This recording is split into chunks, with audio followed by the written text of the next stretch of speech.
सूरज सवा नेज़े पर जैसे पहुंच गया हो।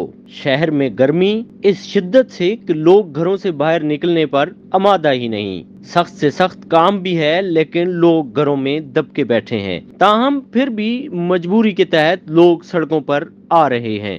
ऐसे में पाकिस्तान यकजहती कौंसिल सिंध मलीर के तहत पैगाम Pakistan heat stroke relief camp कायम किया गया है। पैगाम पाकिस्तान के उन्वान को आम करने के लिए सख्त गर्मी में शहरियों को ठंडे मशरूबात से तवाज़ो की जा रही है। मुफ्ती अब्दुल कादिर जाफर, अल्लामा कारी सजाद तनोली और अल्लामा नूरुर रहमान सवाती खिदमत के लिए पेश हैं। सिंध भर के मुख्तलिफ इलाकों में शहरियों को पैगाम पाकिस्तान के तहत ठंडे मशरूबात पेश किए जा रहे हैं। शिद्दत पसंदी, नस्ल परस्ती और फिरका वारियत के खात्मे के लिए अमली जद्दोजहद का आगाज किया जा रहा है।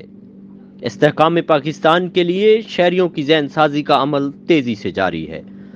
सख्त गर्मी में शहरियों को ठंडी लस्सी से तवाज़ो और मशरूबात पेश किए जा रहे हैं।